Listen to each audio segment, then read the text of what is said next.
Kumain ng 3 itlog kada araw ay maaaring magkaroon ng iba't ibang epekto sa iyong katawan, positibo man o negatibo, depende sa iyong pangkalahatang kalusugan, dieta, at antas ng pisikal na aktibidad. Ipapaliwanag ko ang ilan sa mga epekto ng araw-araw na pagkain ng 3 itlog. Mahalagang tandaan na para sa pagbabawas ng timbang at pagpapanatili ng magandang kalusugang cardiovascular, ang dieta ay dapat tingnan bilang isang kabuuang sistema. Ang simpleng pagkain ng itlog ay hindi garantiya para sa pagbabawas ng timbang o perpektong kalusugang cardiovascular. Kaya't upang makatulong sa inyo, inipin namin ang mga lihim ng makabago at mabisang paraan. Alamin ngayon kung paano mawawala ang 7 hanggang 10 kilo sa loob lamang ng 2 linggo. Mag-click sa link sa mga komento sa ibaba upang alamin. Unang benepisyo. Omega. Kung ang mga itlog ay may kalakip na omega, halimbawa, sa pamamagitan ng pagpapakain ng mga manok ng pagkain na mayaman sa omega, ang araw-araw na pagkain nito ay maaaring makatulong sa pagpabuti ng kalusugan ng puso sa pamamagitan ng pagbawas ng pamamaga at suporta sa kalusugan ng puso. Pangalawang benepisyo. Proteina. Ang 3 itlog ay nagbibigay ng mga 18 tandang bawas 21 gramo ng protina, na maaaring makatulong sa pagbuo at pagkumpuni ng mga kalamnan, pati na rin sa kasiyahan, na makakatulong sa pagkontrol ng gutom. Ang itlog ay isa sa pinakamahusay na pinagkukunan ng mataas na kalidad na protina, nagbibigay ng lahat ng mga kinakailangang amino acid para sa paglago at pagkumpuni ng mga tissue. Pangatlong benepisyo. Mahalagang nutriyente. Mayaman sila sa bitamina at mineral, kabilang ang bitamina B12, riboflavin, iron, zinc, selenium, phosphorus, at choline, na nag-aambag sa pangkalahatang kalusugan. Ang pagkain ng 3 itlog kada araw ay maaaring makatulong na matugunan ang iyong pangangailangan sa nutrisyon. Ika-4 na benepisyo.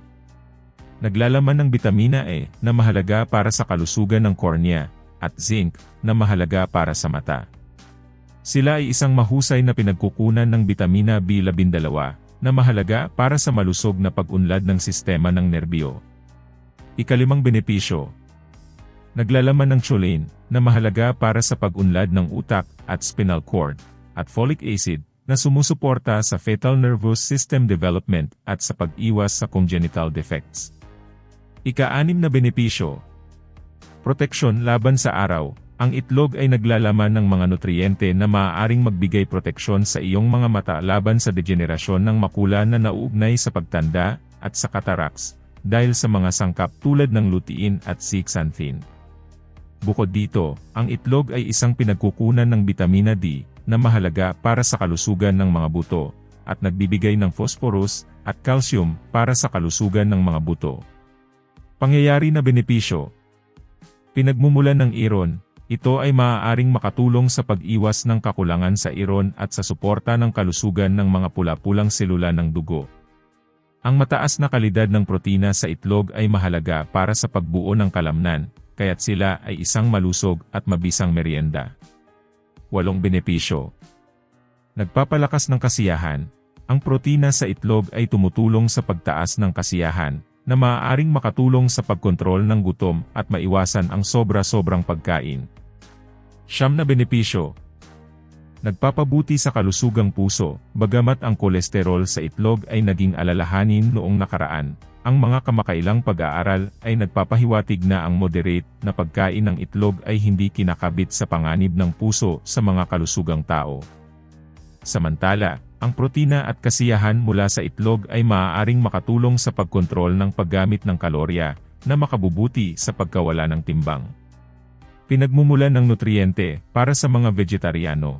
Para sa mga taong sumusunod sa isang vegetarianong dieta, ang itlog ay maaaring maging mahalagang pinagkukunan ng buong protina, bitamina, at mineral, lalo na ang bitamina B12 na pangunahing matatagpuan sa mga produktong hayop. Ang itlog ay magandang pinagkukunan ng biotin, isang bitamina B na mahalaga para sa kalusugan ng buhok at kuko. Ang regular na pagkain ng itlog ay maaaring makatulong sa pagpapalakas ng mga itong istruktura.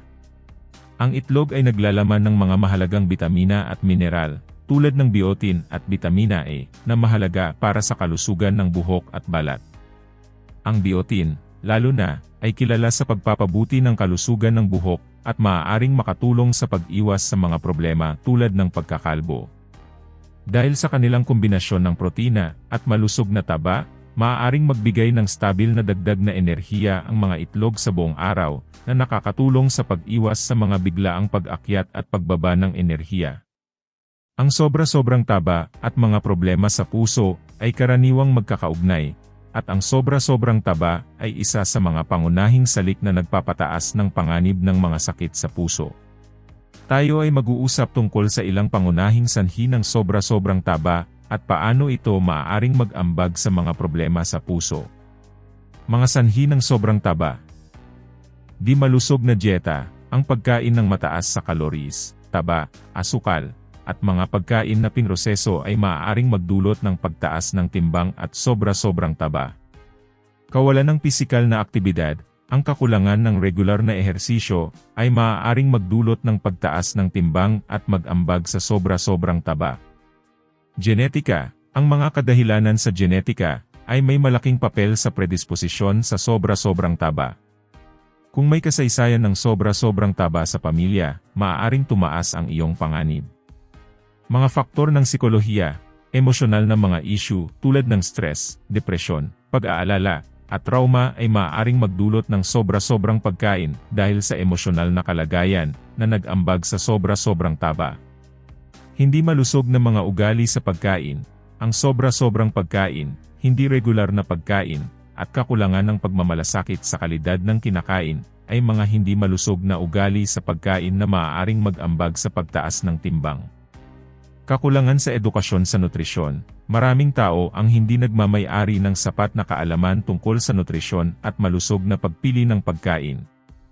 Paano nag-aambag ang sobrang taba sa mga problema sa puso? Ang sobrang taba ay maaaring magpataas ng malaki sa panganib ng pagkakaroon ng mga problema sa puso sa iba't ibang paraan. Hypertension.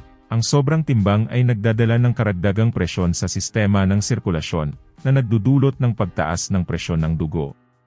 Dislipidemia, madalas na may kaugnayan ang sobrang taba sa pagtaas ng antas ng bad cholesterol o LDL, low-density lipoprotein, at triglycerides, na nagpapataas ng panganib ng atherosclerosis o pagkakabara ng mga arteries.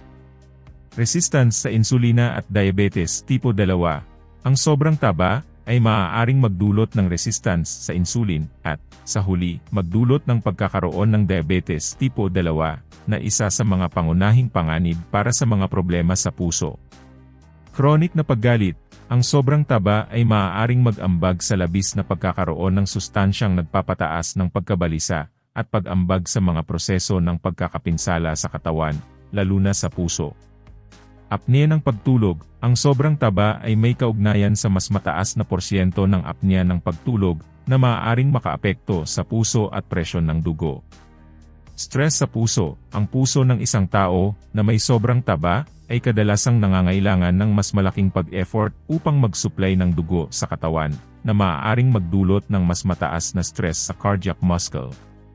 Pagbubuo ng atherosclerotic plaques. Ang sobrang taba ay isang panganib factor para sa pagbuo ng atherosclerotic plaques sa mga artery na maaaring magdulot ng malalang mga karamdaman sa puso tulad ng heart attack at stroke. Upang maiwasan ang mga problema sa puso na kaugnay sa sobrang taba, mahalaga na mag-adopt ng malusog na pamumuhay na may kasamang balanseng dieta, regular na ehersisyo, at kontrol sa timbang. Bukod dito, mahalaga ang magpa-check up sa mga doktor at sundan ang mga gabay ng propesyonal sa kalusugan para pamahalaan ang mga panganib ng mga problema sa puso. Kahinaan ng pagkain ng itlog. Alerhiya, may ilang mga tao na maaring magka-alergiya sa mga protina na matatagpuan sa mga itlog na maaaring magdulot ng mga reaksyong alerhiya. Kung ikaw ay may alerhiya sa itlog, kinakailangan mong iwasan ang pagkain nito. Sana'y makatulong ang dokumentaryong ito sa pagtuklas ng mga mahahalagang impormasyon upang magkaroon ng mas mahusay na kalusugan. Salamat sa pagpanood at abangan ang susunod na dokumentaryo dito sa channel. Mag-subscribe para makasunod sa mga araw-araw na update tungkol sa kalusugan.